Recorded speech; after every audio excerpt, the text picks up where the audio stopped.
ഏവർക്കും നമസ്കാരം.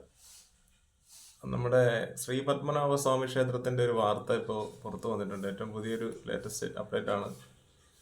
നേരത്തെയും ആ, ഈ ഒരു ക്ഷേത്രവുമായിട്ട് ബന്ധപ്പെട്ട് അതിൻ്റെ നിലവറകൾ തുറക്കുന്നു, അതിൻ്റെ കണക്കെടുപ്പ് നടത്തണം, അതിനെ സംബന്ധിച്ചൊക്കെ നേരത്തെ 2-3 വർഷത്തിനൊക്കെ മുമ്പ് ചർച്ചയായിട്ടുണ്ട്. അതോടൊപ്പം തന്നെ അവിടുന്ന് മോഷണം പോയ കണക്കുകളെ പറ്റി അന്വേഷണം നടത്തിയിരുന്നു. അപ്പോൾ അങ്ങനെയൊക്കെയുള്ള ഒരു വാർത്ത പോലെയാണ്. നിങ്ങൾ എത്ര പേര് ശ്രദ്ധിച്ചിട്ടുണ്ടെന്ന് എനിക്കറിയത്തില്ല. അപ്പോൾ ഈ വിഷയത്തെ സംബന്ധിച്ച് സർക്കാർ പ്രതിനിധിയാണ് അവിടെ ഇന്നലെ ഒരു യോഗം വിളിച്ചതെന്നാണ് പറയുന്നത്. അപ്പോൾ ഈ യോഗത്തിൽ അവിടുത്തെ പ്രധാന തന്ത്രി പങ്കെടുത്തിട്ടില്ല എന്നും ഒക്കെയുള്ള വാർത്തകൾ വരുന്നുണ്ട്. അമൂല്യ നിധിശേഖരം എന്ന് കരുതപ്പെടുന്ന ബി നിലവറ തുറക്കണമെന്ന് സർക്കാർ പ്രതിനിധി ഭരണ യോഗത്തിൽ ആവശ്യപ്പെട്ടതോടെയാണ് നിധിയെ സംബന്ധിച്ചുള്ള ചർച്ചകൾ ഇപ്പോൾ വീണ്ടും പ്രശ്നമായിട്ട് വരുന്നത്. അപ്പോൾ ക്ഷേത്രത്തിന്റെ തെക്ക് പടിഞ്ഞാറ്, തെക്കേ കോണിൽ വടക്കോട്ടും അതുപോലെ തന്നെ കിഴക്കോട്ടും തുറക്കുന്ന രീതിയിലാണ് ഈ എ ബി എന്ന് പറയുന്ന 2 നിലവറകൾ ഉള്ളത്. സ്വാഭാവികമായിട്ട് നമുക്ക് ഒന്ന് ചിന്തിച്ചാൽ മനസ്സിലാവും, ഇതിന്റെ ഓപ്പണിങ് അവിടുന്ന് തന്നെയാണ്. അതായത് ഈ ശ്രീ പത്മനാഭസ്വാമി ക്ഷേത്രത്തിന്റെ ആ വിഗ്രഹത്തിന്റെ തലയുടെ ഭാഗം വരുന്ന ഭാഗത്തു നിന്നാണ് എ സ്റ്റാർട്ട് ചെയ്യുന്നത്. പിന്നീട് ആ എയുടെ മിക്ക അറകളും തുറന്ന്, പക്ഷേ ഈ ബി നിലവറയാണ് ഇപ്പോൾ നിലവിൽ ഇതിന്റെ കണക്കെടുപ്പോ അല്ലെങ്കിൽ അവിടെ എന്താണ് അതിനുള്ളിൽ എന്തൊക്കെയാണെന്നൊന്നും നമുക്ക് ഒരു എത്തും പിടിയില്ല. അത് കണക്കെടുപ്പ് നടത്തിയാലേ അറിയാൻ പറ്റുള്ളൂ. ഇതുവരെ കേരളത്തിലെ അതിന് മുന്നിട്ട് നിൽക്കുന്ന അല്ലെങ്കിൽ ഈ ഒരു വിഷയത്തിൽ ഏറ്റവും കൂടുതൽ എതിർക്കപ്പെടുന്നത് ഹൈന്ദവർ തന്നെയാണ്. ഹൈന്ദവർ എന്ന് പറയുന്ന ഒരു ഒന്നുകിൽ NSSുമായിട്ട് ബന്ധപ്പെട്ട് നിൽക്കുന്ന, BJP ആയിട്ട് ബന്ധപ്പെട്ട് നിൽക്കുന്ന സംഘപരിവാരം അല്ലെങ്കിൽ RSS, ഈ ബന്ധപ്പെട്ട് നിൽക്കുന്നവരാണല്ലോ ഇത് കൂടുതൽ ഇതിനകത്ത് ഇൻവോൾവ് ആയിരിക്കുന്നത്. അപ്പൊ എന്തൊക്കെ പറഞ്ഞാലും ഒരു പൊതുജനത്തിന്റെ അഭിപ്രായം മാനിച്ചുകൊണ്ട് എൻ്റെ ഒരു അഭിപ്രായം എന്ന് പറഞ്ഞാൽ കൃത്യമായിട്ട് ഇതിന്റെ ഫുള്ള് കണക്കെടുത്ത് ആ ഒരു കണക്കെടുപ്പിന്റെ അടിസ്ഥാനത്തിൽ അവിടുന്ന് കിട്ടുന്ന എല്ലാ സ്വർണവും അല്ലെങ്കിൽ രത്നങ്ങളും അമൂല്യമായിട്ടുള്ള പല ബെൽജിയം പോലെയുള്ള സാധനങ്ങളൊക്കെ ഉണ്ടെന്നാണ് പറയുന്നത്. എന്ത് തന്നെയായാലും അതിൽ നിന്ന് കിട്ടുന്ന എല്ലാ സാധനങ്ങളും എടുത്ത് അവിടെ നിന്ന് മാറ്റി അതിന് പ്രത്യേകം ഒരു മ്യൂസിയം പോലെ നിർമ്മിച്ച് അതവിടെ എല്ലാവർക്കും കാണുന്ന രീതിയിൽ ഇത് വിൽക്കണോ അല്ലെങ്കിൽ സർക്കാർ എടുത്ത് എന്തെങ്കിലും ചെയ്യണമെന്നല്ല പറയുന്നത്. അതൊരു വികസന പ്രവർത്തനങ്ങൾക്കൊന്നും ഉപയോഗിക്കുന്നതിനോട് യാതൊരു യോജിപ്പുമില്ല. പക്ഷെ ഈ ഒരു രത്നങ്ങളും ഇവിടുന്ന് കിട്ടുന്ന ആ ഒരു മൊത്തം സ്വർണമായാലും കിരീടവും മാലയും അത് അതുപോലെ തന്നെ സൂക്ഷിക്കുന്നത് തന്നെയാണ് ഏറ്റവും യോജിച്ചതെന്നാണ് നമുക്ക് തോന്നുന്നത്. കാരണം കാലങ്ങളായി, വർഷങ്ങളായി, ഇനി അടുത്ത തലമുറയ്ക്കും വരുന്ന തലമുറയ്ക്കൊക്കെ ഈ ഒരു ക്ഷേത്രവുമായിട്ട് ബന്ധപ്പെട്ട് അല്ലെങ്കിൽ ഇതിൻ്റെ എല്ലാം ചരിത്രങ്ങൾ ഒക്കെ അറിയുന്നത് നല്ലത് തന്നെയാണല്ലോ. അപ്പോൾ ഇത് നശിപ്പിക്കാതെ ഇത് കൃത്യമായിട്ട് കണക്കെടുത്ത് മറ്റുള്ളവർ ഇത് മോഷ്ടിച്ചു കൊണ്ടുപോകാതെ, ഞാൻ പറയുന്നതെന്ന് പറഞ്ഞാൽ ഇതിനു മുമ്പ് 2 വർഷത്തിന് മുമ്പ് വാർത്ത വന്നിരുന്നു, ഈ ക്ഷേത്രത്തിന്റെ പല ഭാഗങ്ങളിൽ നിന്നൊക്കെ മോഷണം പോയിട്ടുണ്ടെന്നൊക്കെ വാർത്ത വന്നിരുന്നു. അതെന്തായാലും ഈ പൂജാരിമാർ മോഷ്ടിക്കുന്നതും അല്ലെങ്കിൽ അവിടുത്തെ ക്ഷേത്രവുമായിട്ട് ബന്ധപ്പെട്ട ആരെങ്കിലും മോഷ്ടിക്കുന്ന ആർക്കും ഒരു ബുദ്ധിമുട്ടില്ലല്ലോ. അപ്പൊ ഈ ബുദ്ധിമുട്ട് എന്ന് പറയുന്നത് നമ്മൾ ഇതിനെ പറ്റി ചോദ്യം ചെയ്യുന്ന സമയത്ത് ഇവര് അതിന് മറുപടി പറയില്ല. മറിച്ച് ഇവര് മറുപടി പറയുന്നത് എന്താന്ന് വെച്ചാൽ, ഇവിടുത്തെ ക്രിസ്ത്യൻ സഭകളുടെ ഭൂമി ആരുടെ കയ്യിലാണ്, നിങ്ങളെന്താ അത് ചോദിക്കാത്ത? മുസ്ലിങ്ങൾ ഇവിടെ കെട്ടിപ്പൊക്കിയിരിക്കുന്ന പള്ളികളുടെ കണക്ക് എന്താ നിങ്ങൾ എടുക്കാത്ത എന്നാണ് ചോദിക്കുന്നത്. ഈ മോഷണം പോകുന്നതിനെ കുറിച്ചൊന്നും ഇവർക്കൊരു വേവലാതിയില്ല. അതായത് ഈ ക്ഷേത്രവുമായിട്ട് ബന്ധപ്പെട്ടായാലും ഈ അറകളുടെ ഉള്ളിലെ ആ ഒരു വിലപിടിപ്പുള്ള വസ്തുക്കൾ നഷ്ടപ്പെടുന്നതിന് ഇവർക്ക് യാതൊരു ബുദ്ധിമുട്ടുമില്ല, ചോദ്യം ചെയ്യാൻ പാടില്ല. അപ്പോൾ ഇനി ഇതുപോലെ ഉണ്ടാകാതിരിക്കണമെന്നുണ്ടെങ്കിൽ ഇത് കൃത്യമായിട്ട് ടൂറിസം എന്ന് പറയുന്ന ഒരു മേഖലയായിട്ട് ബന്ധപ്പെട്ടാണ് നമ്മളിത് പറയാനുള്ളത്. കേരളത്തിന്റെ ടൂറിസം വളർത്തുന്നതിന് ഏറ്റവും നല്ലൊരു ഐഡിയോളജിയാണിത്. ഇത് കൃത്യമായിട്ട് അത്ര സേഫ് ആയിരിക്കണം. ഇന്നത്തെ കാലത്ത് CCTV ക്യാമറകളായാലും വളരെയധികം ടെക്നിക്കലി ഗുണമുള്ള സാമഗ്രികളൊക്കെയാണല്ലോ ഇന്ന് നിലവിലുള്ളത്. അപ്പോൾ ആധുനികമായിട്ടുള്ള എല്ലാ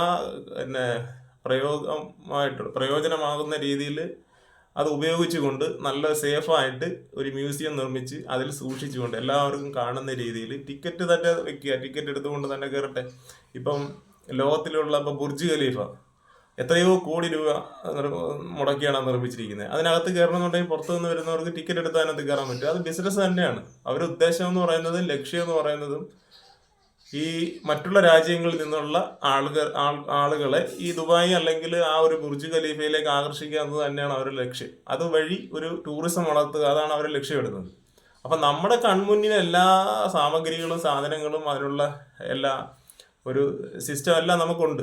പക്ഷെ ഇത് പ്രവർത്തിക്കാൻ വയ്യ. പ്രവർത്തിക്കാത്തതിന് കാരണം എന്ന് പറഞ്ഞു കഴിഞ്ഞാൽ നമ്മുടെ മതത്തിന് പ്രശ്നം വരും, അല്ലെങ്കിൽ വിശ്വാസത്തിന് നഷ്ടം വരും, ആചാരത്തിന് നഷ്ടം വരും. ഇപ്പം നമ്മൾ ഇത് നശിപ്പിക്കണമെന്ന് ആരും പറയില്ല. ഒരു ഒരു ഒരു ഹിന്ദു അല്ലെങ്കിൽ ഒരു വിശ്വാസിയായാലും മുസ്ലിം വിശ്വാസിയായാലും ക്രിസ്ത്യൻ വിശ്വാസിയായാലും ശരി, അവരാരും പറയില്ല ഈ ഒരു ക്ഷേത്രമായിട്ട് ബന്ധപ്പെട്ട് നിൽക്കുന്ന ഒന്നും നശിപ്പിക്കണം എന്ന് പറയുന്നില്ലല്ലോ. ഇത് ഇനിയും ഭാവിയിൽ വരുന്ന ഒരു തലമുറയ്ക്ക് കൂടി കാണാനും നമുക്കും കാണാമല്ലോ. നമുക്ക് ഇപ്പം നിലവിൽ ഇപ്പം നമുക്ക് ജീവിച്ചിരിക്കുന്ന വ്യക്തികൾക്കും ഇതിനുള്ളിൽ ഉള്ള എന്താണ് അതിനകത്ത്, അല്ലെങ്കിൽ ഇതിൻ്റെ ഭംഗി എന്താണ്, അതൊക്കെ നമുക്ക് കാണുന്നതിനൊന്നും ഒരു പ്രശ്നമില്ലല്ലോ. അപ്പോൾ ക്ഷേത്രത്തിൻ്റെ അല്ലെങ്കിൽ ഈ ഇന്നത്തെ നിലവിൽ സർക്കാർ ഇതിന് കൃത്യമായിട്ട് ഇടപെട്ടുകൊണ്ട് ഇതിനൊരു മാർഗം കണ്ടെത്തണമെന്ന് തന്നെയാണ് നമ്മളൊക്കെ അഭിപ്രായം. പക്ഷേ ഈ ഒരു യോഗം വിളിച്ചു കൂട്ടുന്നതിനകത്ത് അതിൻ്റെ പ്രധാന തന്ത്രിയായിട്ടുള്ള വ്യക്തി പങ്കെടുത്തിട്ടില്ല എന്നും പറയുന്നുണ്ട്. അതോടൊപ്പം തന്നെ അമൂല്യ നിധിശേഖരമെന്ന് വിശ്വസിക്കുന്ന ഈ നിലവറകൾ ഉൾപ്പെടെ 6 നിലവറകളാണ് ശ്രീപത്മനാഭ ക്ഷേത്രത്തിലുള്ളത്. അറകളിലെ സൂക്ഷിപ്പുകളുടെ കണക്ക് എടുക്കണമെന്ന് സുപ്രീം കോടതി നിർദ്ദേശത്തെ തുടർന്ന് 2011 ജൂണിൽ ബി നിലവറ ഒഴികെയുള്ളവ തുറന്നിട്ടുണ്ട്. ബി നിലവറ തുറന്നിട്ടില്ല, അത് തുറക്കണമെന്ന് തന്നെയാണ് സുപ്രീം കോടതിൻ്റെ ആവശ്യം. പക്ഷേ ഇവിടുത്തെ ആരാണ് ഇതിന് തടസ്സം നിൽക്കുന്നതെന്ന് നമുക്ക് മനസ്സിലാവുന്നില്ല. ഒറ്റക്കൽ മണ്ഡപത്തിന്റെ 2 വശങ്ങളിലായി നിത്യപൂജയ്ക്കുള്ള സാധനങ്ങൾ സൂക്ഷിക്കുന്ന ഈ എഫ് നിലവറകൾ എന്നും തുറക്കുന്നവയാണ്. 1.5 നൂറ്റാണ്ടിലേറെയായി തുറന്നിട്ടില്ലെന്ന് വിശ്വസിക്കുന്ന അറയാണ് ബി. 50 വർഷം മുകളിലായി, 50 അല്ല 1.5 നൂറ്റാണ്ടിലേറെയായി ഈ ബി നിലവറ എന്ന് പറയുന്നത് തുറന്നിട്ടില്ല. അത് തുറക്കുന്ന സമയത്ത്, അതായത് ബി നിലവറയുടെ അടുത്ത് ചെല്ലുന്ന സമയത്ത് അവിടെ ഓക്സിജൻ പോലും കിട്ടുന്നില്ല എന്നൊക്കെ വാർത്തയിൽ വന്നായിരുന്നു. വളരെ ബുദ്ധിമുട്ടെന്നാണെന്ന് പറയുന്നത്. എന്ത് തന്നെയാലും മനുഷ്യൻ നിർമ്മിച്ചത് തന്നെയാണെന്ന് യാതൊരു സംശയവും നമുക്കില്ല. മനുഷ്യൻ നിർമ്മിച്ചത് തന്നെയാണ്. മനുഷ്യൻ നിർമ്മിച്ചതിനകത്ത് മനുഷ്യൻ പ്രവേശിക്കുന്നത് കൊണ്ട് എന്ത് ഒരു പ്രശ്നമാണെന്ന് മനസ്സിലാകുന്നില്ല. 1990, 2002 വർഷങ്ങളിലായി 7 തവണ ഈ നിലവറ തുറന്നെന്ന് നിയോഗിച്ച പ്രത്യേക ഓഡിറ്റർ വിനോദ് റായ് റിപ്പോർട്ട് ചെയ്തിരുന്നു.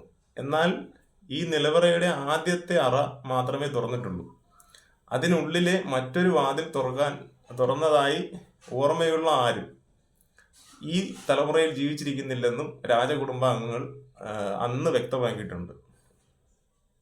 അപ്പൊ 100-150 വർഷങ്ങൾക്ക് ശേഷമാണെന്ന് തോന്നുന്നു ഈ ബി നിലവറയുടെ അടുത്ത് പോലും ചെല്ലാൻ പറ്റിയിട്ടില്ല എന്നാണ് പറയുന്നത്. എ നിലവറ 2011 തുറന്നപ്പോൾ പ്രവേശന കവാടം കഴിഞ്ഞ് വിശാലമായ ഒരു മുറിയാണ് കണ്ടത്. അവിടെ നിലത്ത് വലിയ കരിങ്കൽ പാകിയിരുന്നു. കല്ലുപാളികൾ നീക്കിയപ്പോൾ താഴേക്ക് ഒരാൾക്ക് മാത്രം ഇറങ്ങാൻ കഴിയുന്ന പടികൾ, അത് ചെന്ന് നിൽക്കുന്നത് ഒരാൾക്ക് കുനിഞ്ഞു മാത്രം നിൽക്കാൻ കഴിയുന്ന 3.67 മീറ്റർ നീളവും 2.5 മീറ്റർ വീതിയും 1.25 മീറ്റർ ഉയരവുമുള്ള അറയിലേക്കാണ്. ഇവിടെ 150 സെന്റിമീറ്റർ നീളവും 212 സെന്റിമീറ്റർ ഉയരവുമുള്ള സേഫ് പോലെ നിർമ്മിച്ച അറയിലാണ് നിധിശേഖരം ഉണ്ടായിരുന്നത്. അറ ഗ്രാനൈറ്റിൽ മോടി പിടിപ്പിച്ചതായിരുന്നു. ശ്വാസം കിട്ടാത്തതിനാൽ അല്പനേരം മാത്രമേ അതിനകത്ത് നിൽക്കാൻ പറ്റിയുള്ളൂ. ഫയർഫോഴ്സ് ഇടയ്ക്കിടെ ഓക്സിജൻ പമ്പ് ചെയ്ത് കൊടുത്താണ് പരിശോധന പൂർത്തിയാക്കിയത്. ഇതൊക്കെ അവിടെ കഴിഞ്ഞ ഏറ്റവും ലേറ്റസ്റ്റ് ആയിട്ട് പരിശോധന നടത്തിയതിൻ്റെ റിപ്പോർട്ടുകളാണ് ഇതൊക്കെ. അതായത് ബി നിലവറയായിട്ട് ബന്ധപ്പെട്ട് അത് ഓപ്പൺ ചെയ്യുന്ന സമയത്തുണ്ടായ പ്രശ്നങ്ങളാണ്. അതിനുശേഷം അവർ തിരികെ പോവുകയാണ് ചെയ്തത്. ദിവസങ്ങളോളം നീണ്ട പരിശോധനയിൽ 2000-ഓളം, അതായത് ഈ അതിനകത്തുള്ള ആ പാളി തുറന്നപ്പോൾ, പരിശോധനയിൽ ആ ഒരു പാളി തുറക്കുമ്പോൾ സ്വർണ്ണമാലകൾ കണ്ടെടുത്തു. ഇവയിൽ 3-4 എണ്ണത്തിന് 2.5 കിലോയോളം തൂക്കമുണ്ടെന്നാണ് പറയുന്നത്. ആ ഒരു നിധിശേഖരവുമായി ബന്ധപ്പെട്ട് സർക്കാർ ഇടപെട്ട് എല്ലാവർക്കും യോജിക്കുന്ന രീതിയിൽ ഒരു മ്യൂസിയം നിർമ്മിച്ച് ആ മ്യൂസിയം വഴി ഉണ്ടാകുന്ന ടൂറിസം മേഖലയുടെ വളർച്ചയും അതോടൊപ്പം തന്നെ ആ ഒരു മ്യൂസിയം അതിൽ നിന്ന് കിട്ടുന്ന ഒരു ഇൻകവും കൂടി നമുക്കൊന്ന് വർഷങ്ങളോളം, ഇതിപ്പോൾ ഇത്രയും വർഷമായിട്ട് ഇതിന് യാതൊരുവിധ കേടുകൂടാതെ ഇരുന്നുവെങ്കിൽ ഇനി അത് ഒരിക്കലും നശിക്കില്ല. കാരണം അത് ഇരുമ്പോ അല്ലെങ്കിൽ മറ്റുള്ള ഏതെങ്കിലും വില കുറഞ്ഞ ഒരു ലോഹങ്ങളല്ല. ഏറ്റവും ഒറിജിനൽ ആയിട്ടുള്ള റിയലി ഒരു മായം പോലും ചേർക്കാത്ത സ്വർണ്ണ കനികൾ തന്നെയാണ്, അല്ലെങ്കിൽ രത്നങ്ങളാണ്. പവിഴം അതുപോലെ തന്നെ അങ്ങനെയുള്ള അമൂല്യമായിട്ടുള്ള വിലപിടിപ്പുള്ളത് തന്നെയാണ്. അപ്പോൾ അത് വിൽക്കാതെ തന്നെ അതിൻ്റെ 10 ഇരട്ടി ക്യാഷ് നമുക്ക് സമ്പാദിച്ചെടുക്കാൻ കഴിയുമെങ്കിൽ അത് തന്നെയല്ലേ ഏറ്റവും വലിയ ഗുണം. കാരണം അതൊരു മ്യൂസിയമായിട്ട് വരുന്നതോടുകൂടി അതിന് കൃത്യമായിട്ടുള്ള സംരക്ഷണം, ഒരു സുരക്ഷ, കൃത്യമായിട്ടുള്ള ഓഡിറ്റിങ് ഇതൊക്കെ ഉണ്ടാവും. യാതൊരുവിധ രീതിയിലും അത് മോഷണം പോകില്ല. 24 മണിക്കൂറും അത് പിന്നെ എല്ലാവർക്കും കാണുന്ന രീതിയിലാണെന്നുണ്ടെങ്കിൽ ഇത് രഹസ്യമായിരിക്കുമ്പോഴാണ് അതിൽ നിന്ന് മോഷണം ഉണ്ടാകുന്നതെന്നാണ് എനിക്ക് മനസ്സിലാക്കുന്നത്. അല്ലെങ്കിൽ നമുക്ക് അങ്ങനെയാണ് തോന്നുന്നത്. ഒന്ന് ആലോചിച്ച് നോക്ക്. ഇപ്പോൾ ഇത്രയും വർഷമായിട്ട് അത് തുറന്നിട്ടില്ല. അതിന് എന്തൊക്കെ നഷ്ടപ്പെട്ടു എന്നുള്ളത് നമുക്ക് എങ്ങനെയാണ് കണക്കെടുക്കാൻ കഴിയുന്നത്? ഇതെപ്പോൾ കണക്കെടുക്കുന്നോ ആ കണക്കിൻ്റെ അടിസ്ഥാനത്തിൽ മാത്രമേ നമുക്ക് മുന്നോട്ടുള്ള ഒരു ഓഡിറ്റിങ് നടത്താൻ പറ്റൂ. അപ്പോൾ എത്രയും പെട്ടെന്ന് അത് കണക്കെടുത്ത് അതിന് വേണ്ട രീതിയിൽ സുരക്ഷ നടപ്പാക്കി അതൊരു ഇരിക്കേണ്ട ഇടത്ത് കൊണ്ടുവന്ന് സംരക്ഷിക്കുന്നതാണ് ഏറ്റവും നല്ലതെന്നാണ് തോന്നുന്നത്. അങ്ങനെയാണ് നിങ്ങളൊന്ന് ആലോചിച്ച് നോക്കുക. ഓക്കെ.